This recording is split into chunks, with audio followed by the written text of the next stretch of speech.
Order. End of question time. Ministerial statements. Senior Minister Teo Chee Hean.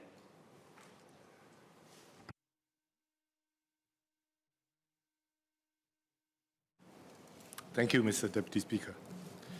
Mr. Deputy Speaker, sir, members have asked several questions about the renting out of two black and white bungalows, number 26 and number 31 Rideout Road, by the Singapore Land Authority, or SLA, to the Minister for Law and Home Affairs, Mr. Shanmugam, and the Minister for Foreign Affairs, Mr. Vivian Balakrishnan, respectively.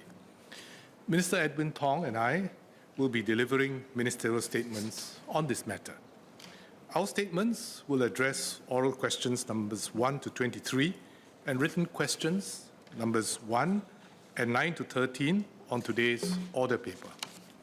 Mr. Gan Thiam Poh, Mr. Leon Pereira, Ms. Hazel Pua, and Mr. Alex Yam have filed oral and written questions scheduled for future sittings on this matter. As today's ministerial statements will address those questions as well, I invite these members to seek clarifications, should they have any, on this matter after our ministerial statements. And should their queries be sufficiently addressed, it may not be necessary for them to proceed with their PQs for future sittings. Mr. Deputy Speaker, sir, on the 17th of May 2023, Prime Minister Lee had tasked the Corrupt Practices Investigation Bureau, or CPIB, to investigate and determine if there was any corruption or criminal wrongdoing in the rental transactions of the Rideout Road state properties by the two ministers. Minister Shanmugam and Balakrishnan had also spoken to Prime Minister Lee to ask for a review that is independent of the ministries and agencies that they oversee. On 22nd of May 2023, Prime Minister Lee tasked me to review the matter and establish whether proper processes had been followed and if there had been any wrongdoing. Both the CPIB investigation and the review have been completed. On 28 June 2023, the Prime Minister submitted a miscellaneous paper to this House attaching the report of my review as well as the report by CPIB. Members would have had the opportunity to read and scrutinize the two reports. I will now summarize the findings of my review, which, I should emphasize, relies on CPIB's findings and report, before addressing questions on specific matters which members had filed. The review sought to achieve three objectives. First, to establish the facts surrounding the renting out of the two properties at number 26 and number 31 Rideout Road. Second, to establish if there was any wrongdoing, including any abuse of power or conflict of interest, resulting in the ministers gaining an unfair advantage or privileges. Third, to establish whether the policies and processes governing the renting out of black and white bungalows were followed in renting out the two properties and if there were any process gaps or lapses. As the Prime Minister had already directed CPIB to investigate the renting out of the two properties for corruption or criminal wrongdoing, it was decided, in consultation with the Prime Minister, that my review would rely on CPIB's investigation to establish the facts surrounding the renting out of these two specific purposes.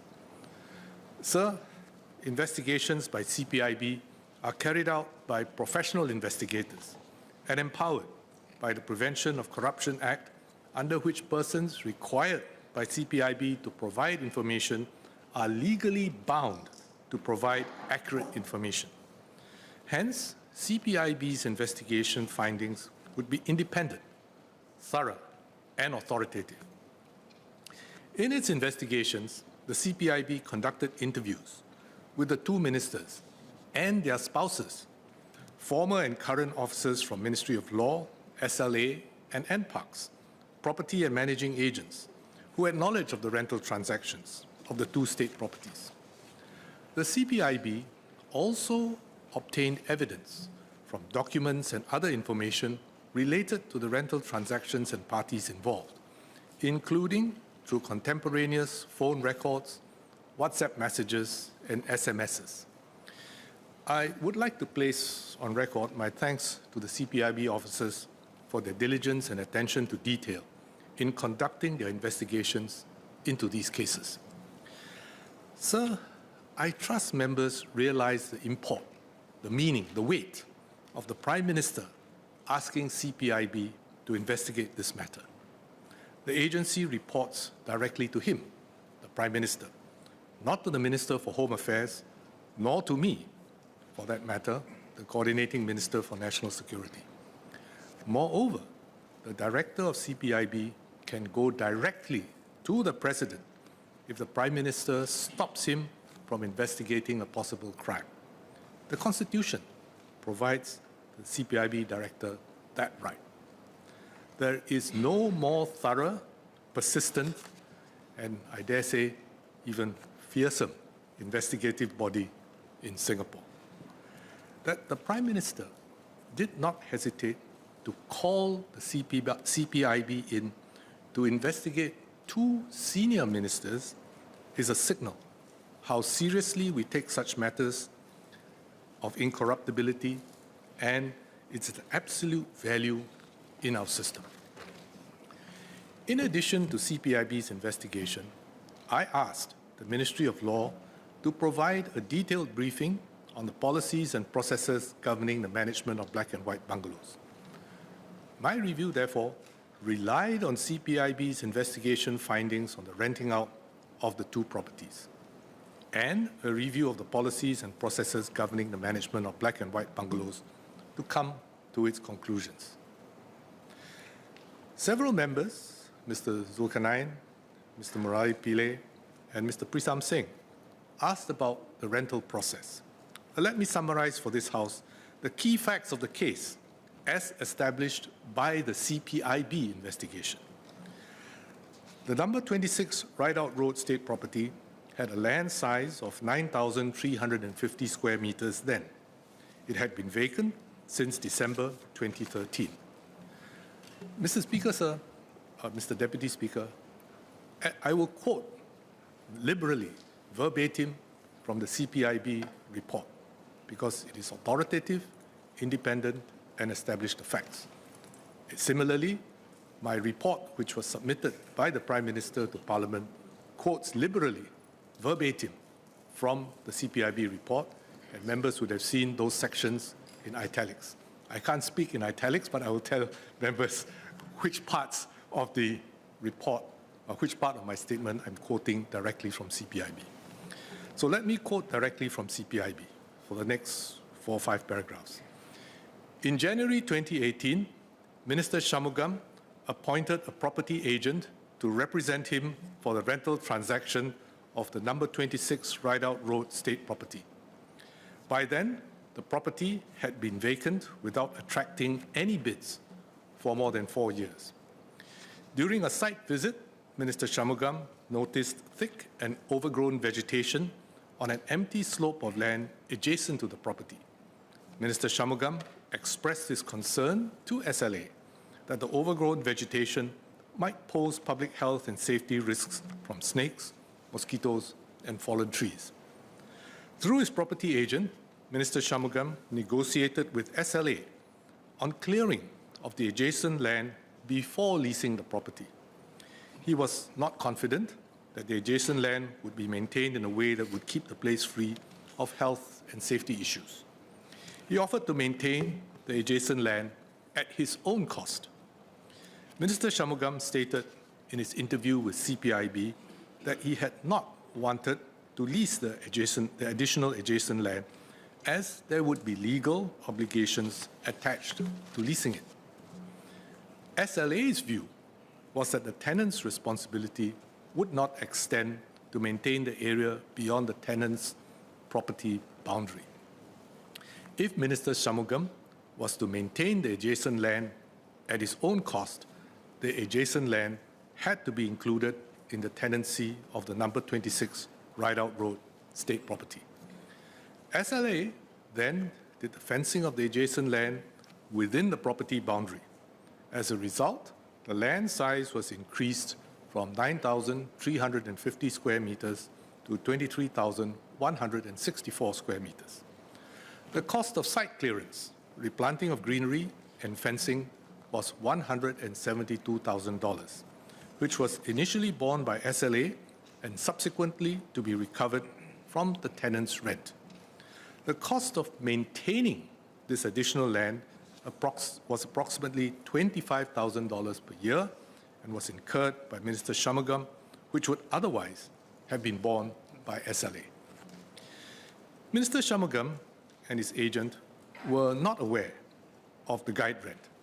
His agent studied the rental of comparable neighboring properties and independently determined and valued the rent. Minister Shanmugam instructed his property agent that he should not be paying less than his neighbors. A neighboring unit was tenanted at $26,000. The final negotiated rent amount was $26,500, which met the minimum rental to be achieved by SLA. As the property had not been in use since 2013, substantial repairs were needed. The total cost of essential repair works borne by SLA to restore number 26 Rideout Road State Property was $515,400.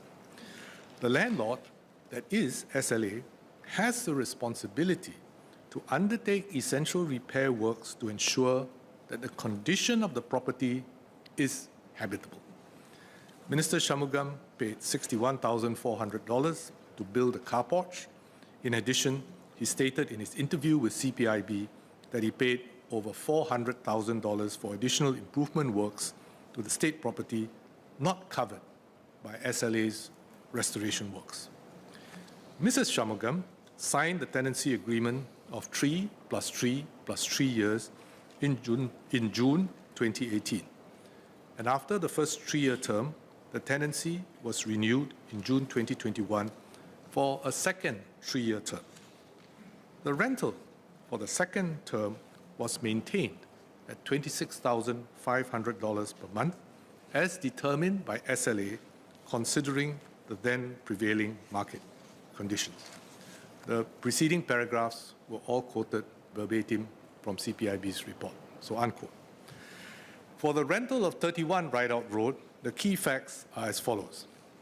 Again, the next 3 paragraphs are verbatim from the CPIB report. The number 31 Rideout Road State Property of land size 9,157.36 square meters had been vacant since July 2016. It was listed on the State Property Information online website. The property had been vacant for 5 years before 2 unsuccessful bids were made below the then prevailing guide rent, that is $12,000 in July 2018 and $5,000 in August 2018. Mrs. Balakrishnan came across a for-lease sign at the number 31 Rideout Road State Property. She contacted the SLA's appointed MA, managing agent, on 11 September 2018, and they negotiated on the rental price. The MA named an asking rent of $19,000. Mrs. Balakrishnan offered $19,000 with the inclusion of essential repair works and upgrading of the toilets. The MA rejected the toilet upgrading as it was considered to be improvement works, and Mrs. Balakrishnan subsequently agreed to bear the costs of the toilet upgrading. The asking rent for the number 31 Rideout Road State Property was independently determined and valued by the MA. Neither Minister Balakrishnan nor Mrs. Balakrishnan were aware of the guide rent. The SLA leasing department subsequently accepted the lease proposal because the final secured rent of $19,000 was not below the prevailing guide rent, which was $18,800. The total cost of essential repair works borne by SLA to restore the number 31 Rideout Road State Property was $570,000. $570,500. Minister Balakrishnan stated in his interview with CPIB that he paid more than $200,000 on additional improvement works to the state property. The tenancy agreement for 3 + 2 + 2 years was signed by Mrs. Balakrishnan in October 2019. After the first 3-year term, Mrs. Balakrishnan requested and was granted a renewal of another 3 + 2-year term instead of 2 + 2-year term that was earlier granted. The rental for the second term was increased from $19,000 to $20,000 per month, taking into consideration the then prevailing market conditions in 2022. Again, unquote, again, I must emphasize that these preceding paragraphs were from CPIB's investigation reports and findings. Let me now address the key questions raised by several members. I will address questions on the rental transactions of these two properties, while Minister Edwin Tong will address questions regarding SLA's policies and practices in the management of state properties in general. Mr. Sito Yiping asked whether the two ministers' tenancies at Rideout Road from SLA have been handled without any corrupt behaviors. Let me quote verbatim again from CPIB's report to the Prime Minister. CPIB has found no evidence of corruption or criminal wrongdoing in the two rental transactions of the Rideout Road state properties by Ministers Shanmugam and Balakrishnan. In CPIB's view, the direct tenancy rules were applied fairly for both rental transactions. The investigation did not reveal any corrupt intent on the part of any person or any inducement given to any individual involved in the processing of the rentals. CPIB found no preferential treatment given to the ministers and their spouses, and no disclosure of privileged information in the process of the rental transactions. There was no evidence to suggest any abuse of position by the ministers for personal gain. Unquote. The CPIB has submitted its investigation papers to the Attorney General's chambers, and the AGC has reviewed and agreed with CPIB's findings and recommendations and directed that no further action be taken. Mr. Dennis Tan, Mr. Murali Pillay, Mr. Louis Chua, Mr. Alex Yam, and Ms. Hazel Phua asked whether there was any conflict of interest involved in the renting of the two properties to Ministers Shanmugam and Minister Vivian Balakrishnan, and if the ministers had complied with the Code of Conduct for Ministers. The review concluded that there was no conflict of interest in the rental of these two properties. Both the ministers and the public officers involved duly declared any potential conflict of interest and followed the proper processes to prevent any actual conflict of interest from arising. In the case of number 26 Rideout Road, as Minister Shanmugam is the Minister for Law and the Ministry of Law oversees SLA, a conflict of interest could have arisen if Minister Shanmugam had remained in the chain of command exercising authority over the renting out of the property, and had Minister Shanmugam made decisions that affected his own rental of number 26 Rideout Road, that would have been an actual conflict of interest. So it could have been a conflict of interest, and if he had taken any decisions affecting the rental or his own rental, that would have been an actual conflict of interest. However, Minister Shanmugam had removed himself from the chain of command and decision-making process entirely. CPIB established that Minister Shanmugam informed the then Deputy Secretary of the Ministry of Law that he would recuse himself on any discussion related to the rental of the property. Minister Shanmugam also instructed the then Deputy Secretary to approach the then Senior Minister of State in the Ministry of Law, Ms. Indrani Raja, in the event that any matter had to be referred to the Minister. Minister Shanmugam had also informed me that if the matter had to go beyond SMS Indrani, she would approach me. CPIB established that there was no matter raised by SLA to the Ministry of Law and hence to any of the ministers during the entire rental process. Minister Shanmugam had recognized the potential conflict of interest, duly declared it to me, and took effective steps to eliminate this potential conflict. And this prevented any actual conflict from arising. Mr. Speaker, sir, or Mr. Deputy Speaker, I wish also to state that as no matters were raised to me regarding any aspect of the rental transaction, I am not an involved party in the rental process. CPIB found that due diligence checks were also carried out before the signing of the tenancy agreement for the number 26 Rideout Road State property. The then Chief Executive of SLA made a declaration dated 29 March 2018 to the then Permanent Secretary of the Ministry of Law and reported that the processing of the rental transaction was properly done with no conflict of interest.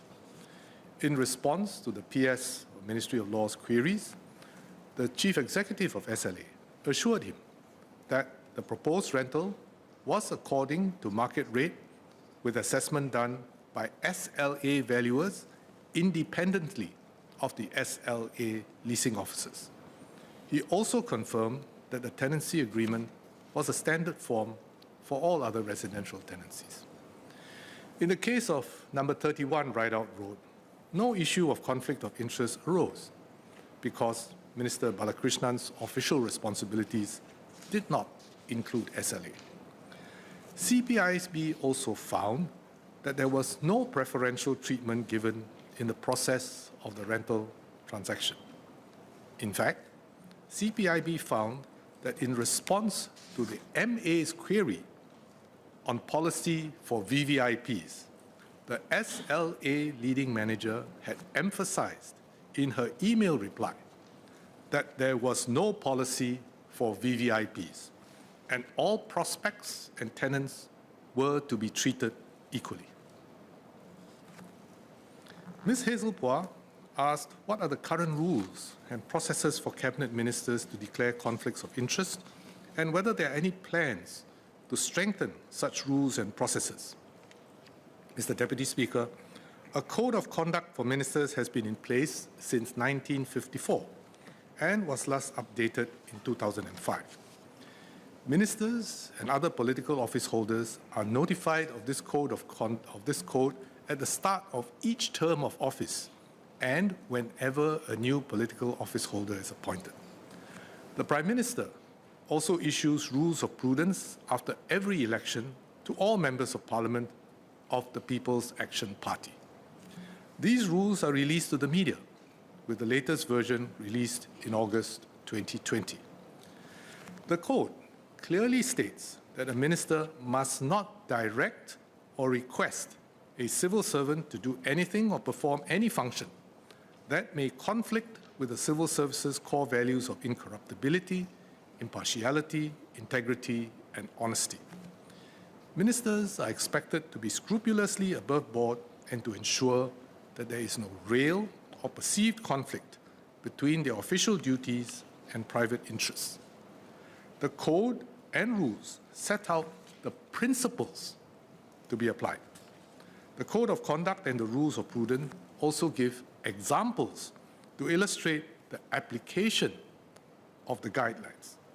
But these examples are not exhaustive. In fact, the code says so. The examples are not exhaustive, as it is not possible to lay out specific rules governing behavior for every single situation. For the public service, the Code of Conduct is set out in the Instruction Manual, or the IM. All public officers must take an annual Code of Conduct quiz and make the necessary declarations, such as being free of financial embarrassment, their investments in non-owner-occupied properties, and their investments in private firms. They are also required to make ad hoc declarations of purchases of private residential properties, commercial properties, and land.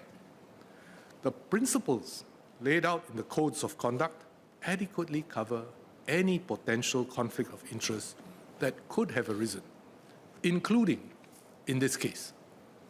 Both the ministers and the public officers, as well as the private sector intermediaries involved, conducted themselves properly in the two rental transactions.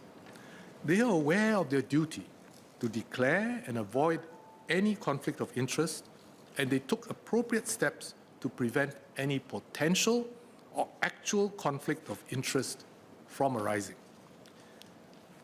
Mr. Deputy Speaker, it is more important to observe the spirit rather than the letter of the codes. Nevertheless, the public service will reference this case as an additional example to reinforce the importance for public officers to act with integrity.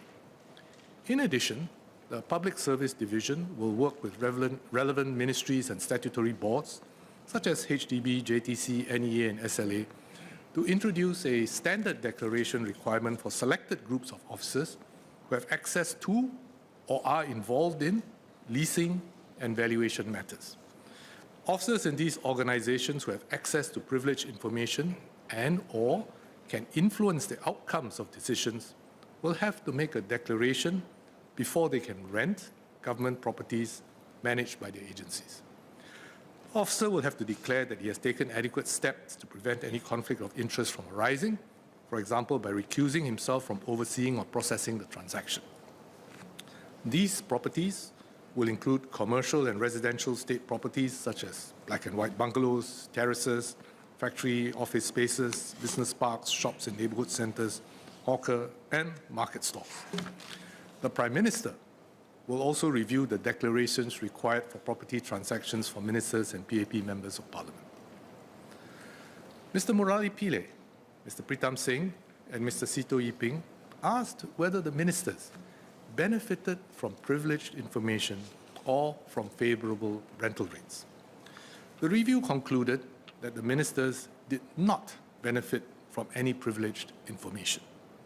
CPIB found no preferential treatment given to the ministers or to their spouses, and no disclosure of privileged information in the process of the rental transactions. There was no evidence to suggest any abuse of position by the ministers for personal gain. CPIB established that the availability of number 26 and number 31 Rideout Road for lease was public information. Both properties had for lease signs displayed prominently at the gates of these properties, and in addition, number 31 was listed on the State Property Information online website. The guide rents were not revealed to Minister Shanmugam and his agent, nor to Minister and Mrs. Balakrishnan. The review also established that the rental rates paid by both ministers were at fair market value and not below market valuation. There was no evidence that the ministers were given favorable rental rates due to their positions. With your permission, sir, may I ask the clerks to distribute some handouts which are already annexes to the review report submitted to Parliament? Yes, please. Members would be familiar with them. Members may also access the handouts through the MP at SG PAL app.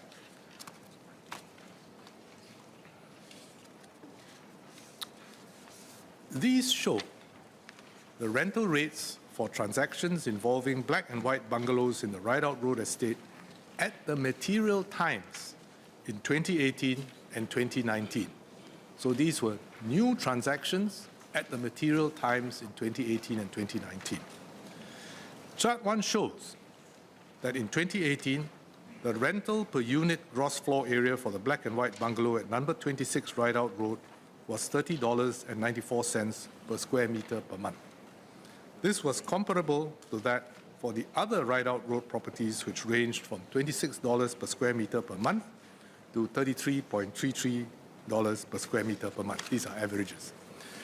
Chart 2 shows that in 2019, the rental per unit floor area for number 31 Rideout Road at $23.05 per square meter per month was slightly lower than the range of $25 to $33.33 per square meter per month for other ride-out road properties that were tenanted out at the material time. However, this was due to the condition of the property. The rental of $23.05 per square meter per month was comparable to other properties of average condition at that time. And when the tenancies of the two properties were up for renewal after the initial 3 years, a revaluation was done to peg the rentals to the prevailing market rate. That is, to mark them to market. This valuation was also based on market comparables. The property at number 26 Rideout Road was renewed in June 2021 for 3 years, with the rent maintained at $26,500 per month. The property at number 31 Rideout Road was renewed in October 2022 for 3 years, with the rent increased to $20,000 per month from $19,000 per month. However, CPIB discovered that there was a lack of precision in the SLA's use of the term guide rent for number 26 Rideout Road. As a result of this lack of precision, the earlier SLA statement dated 12 May 2023 that the offer by the tenant, that is $26,500, was above the guide rent was incorrect. In fact, the $26,500 rental Minister Shanmugam paid was equal to the correct guide rent on the property. I would like to take members through what CPIB's investigation found. The guide rent of number 26 Rideout Road with the original land area of 9,350 square meters was established by the SLA's valuer at $24,500. From February 2018, SLA and Minister Shanmugam, through his appointed agent, negotiated the rental of number 26 Rideout Road. Both sides discussed the clearance of the heavily vegetated adjacent land, which posed potential public health and safety concerns. Minister Shanmugam offered to maintain the adjacent land at his own cost if SLA cleared the vegetation.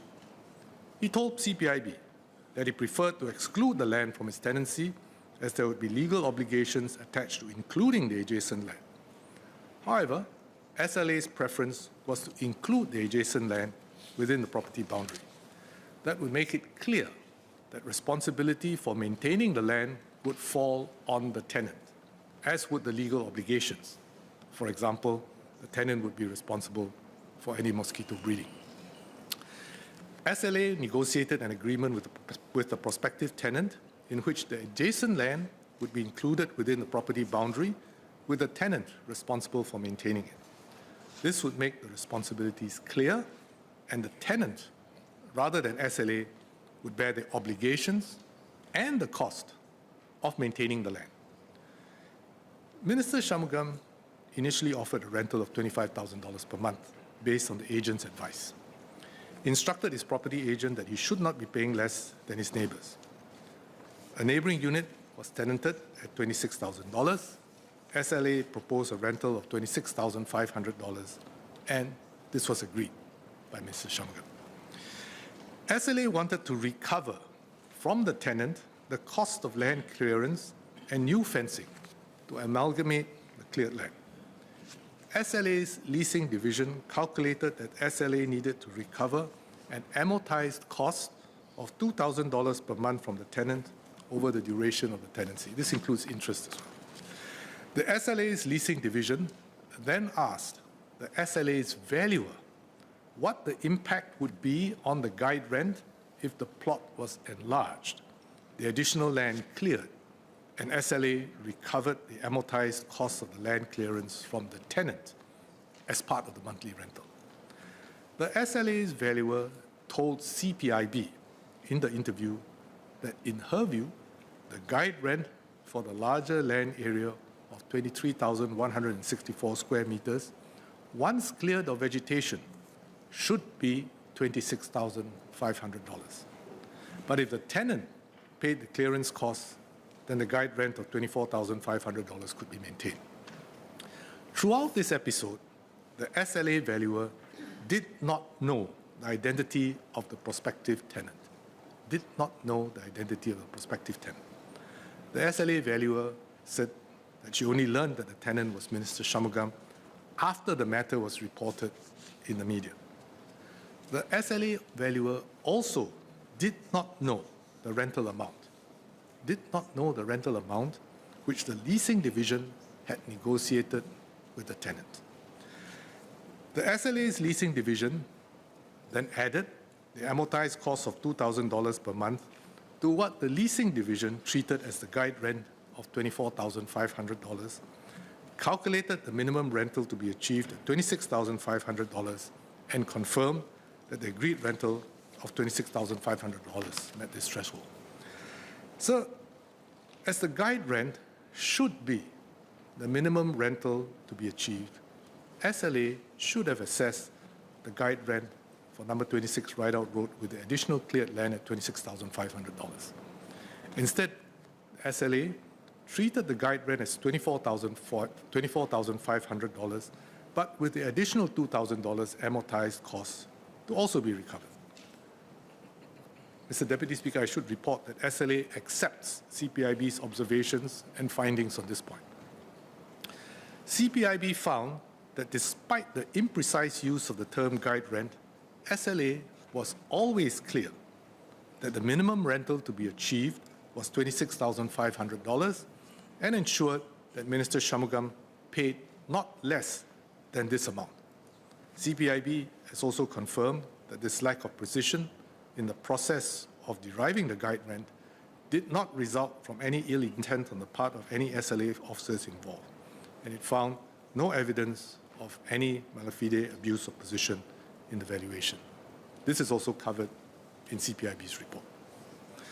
Mr. Situ Iping and Ms. Hazel Pua asked whether the terms of the lease agreement of these properties were standard as compared to other black and white bungalows managed by SLA.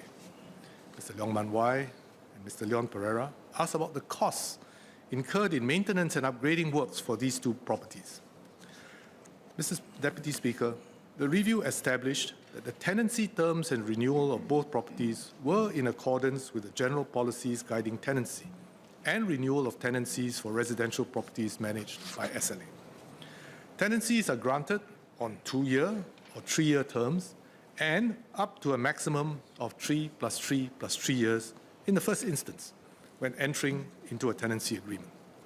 In deciding on the length of the tenancy, SLA will take into account various factors, including the likely capital expenditure that the tenant will incur to live in the property. Under the terms of the tenancy agreement, all approved improvements undertaken by the tenant that remain usable will subsequently become the property of the landlord and revert to the state ownership upon return of the property. As such, tenants who incur substantial capital expenditure for improvement works will be granted longer tenure to allow for the amortization of their expenses over a longer period. Both the tenancy periods of number 26 and number 31 Rideout Road were within the maximum allowable tenancy of 3 + 3 + 3 years for residential properties rented out by SLA or SLA's MAs at any one time. In the case of number 26 Rideout Road, SLA granted a tenancy of 3 + 3 + 3 years because Mrs. Shanmugam had committed to undertake improvement works at a cost in excess of $400,000. In the case of number 31 Rideout Road, SLA had granted a tenancy of 3 + 2 + 2 years upfront, as Mrs. Balakrishnan had committed to undertake improvement works totaling over $200,000. At the first renewal, Mrs. Balakrishnan requested for and SLA agreed to an extension of 3 + 2 years. This was also within the cap of 3 + 3 + 3 years tenancy that SLA can grant at any one time. The review also concluded that the works done for the two properties were in keeping with SLA's general practice. As the landlord, it is the responsibility of the SLA to ensure that the properties rented out are in a reasonably good condition so that tenants are able to reside in these properties safely. With your permission, sir, may I ask the clerks to distribute the second set of handouts? Yes, please. Thank you, Mr. Deputy Speaker. Let me refer members to Chart 3.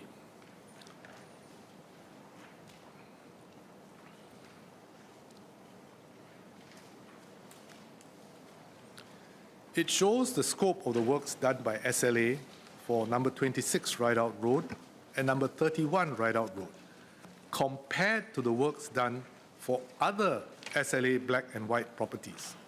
This is in chart 3. The works for number 26 Rideout Road totaled 515,400. The works included general building repairs, electrical wiring, water pump repair, sewerage repair, horticultural works, road and fencing repairs, and treatment for termites. Members can get a sense of the nature and scope of the works done from the pictures at handout number 4. The works for number 31 came to $570,000. This comprised general building repairs, roof repair and waterproofing, electrical rewiring, replacing the water tank, horticultural works, road and fencing repairs, and treatment for termites. Members can get a sense of the nature and scope of the works done from the pictures at handout number 5. The works done by SLA for number 26 and number 31 Rideout Road were to make both properties safe and habitable. The scope of works is comparable to that for other SLA black and white properties, as chart 3 shows. The valuation of the property will have factored in the condition of the property after works are done to bring them to a habitable condition. And SLA did a cost-benefit analysis to confirm that the rent that can be recovered will more than justify the works over the expected service life of these works, which can be 10 years or more. And once rented out, the tenant is responsible for the proper maintenance of the property. CPIB's report also stated that SLA policy is that upon expiry of the lease, the tenant is responsible for repairing any damage to the property where appropriate. The property with any improvements approved by SLA will be surrendered to SLA as is, without any right of claims or recovery of costs by the tenant. An additional piece of work relating to number 26 Rideout Road was the clearance of the heavily vegetated land. SLA recovered the costs from the tenant by amortizing it at $2,000 per month over the lease period. An example where SLA also cleared land to address these amenities is at a state property in Dalvey Estate in 2019. SLA carried out partial site clearance even after the tenancy started, due to feedback from the surrounding neighbors and the tenant on mosquito breeding, which was not resolved despite repeated fogging. Mr. Deputy Speaker, let me conclude. The two ministers had requested the Prime Minister to carry out a review into rentals of number 26 and number 31 Rideout Road. As I stated earlier, that the Prime Minister had directed the CPIB to investigate the matter shows his determination to establish the facts of the case and get to the bottom of the matter. The review arrived at 3 key conclusions, drawing substantially from CPIB's independent report. First, the CPIB found no evidence of corruption or criminal wrongdoing in the 2 rental transactions of the Rideout Road state properties by Minister Shanmugam and Balakrishna. CPIB found that the direct tenancy rules were applied fairly for both rental transactions. The investigation did not reveal any corrupt intent on the part of any person or any inducement given to any individual involved in the processing of the rentals. And CPIB found no preferential treatment given to the ministers and their spouses, and no disclosure of privileged information in the process of the rental transactions. There was no evidence to suggest any abuse of position by the ministers for personal gain. Second, both the ministers and the public officers, as well as private sector intermediaries involved, conducted themselves properly in the 2 rental transactions. They were aware of their duty to declare and avoid any conflict of interest and took appropriate steps to prevent any potential or actual conflict of interest from arising. Sir, this is testimony to the integrity of our officers. I want to thank our officers for acting professionally and with integrity in carrying out their duties. I should add that the thorough investigations by CPIB proceeded smoothly because the persons interviewed, including ministers and their spouses, public officers, and private sector managing and property agents, they were forthcoming and cooperative, allowing the investigations to proceed smoothly. Third, the rental of the state properties at number 26 and number 31 Rideout Road by the SLA to Minister Shanmugam and Minister Balakrishnan did not deviate from the prevailing SLA guidelines and approaches in renting out black and white bungalows for residential purposes. Mr. Deputy Speaker, sir, this episode demonstrates the paramount importance of maintaining high standards of integrity and accountability in the government and nationally. The extensive questions posed by members from both sides of the House reflect the importance we place on the integrity and quality of Singapore's system of government. So, Mr. Speaker, sir, Mr. Deputy Speaker, sir, let us continue, generation after generation, to instill strong values in our people, especially the men and women in politics and public service, to continue serving with integrity and excellence, even when no one is looking. I'll be ready to answer any clarifications that members may seek after my colleagues have made their statements. Thank you very much, sir. Second Minister for Law, Minister for Foreign Affairs, and the Minister for Law will be making related ministerial statements. I will allow members to raise points of clarification on all four statements after the Minister for Law's statement.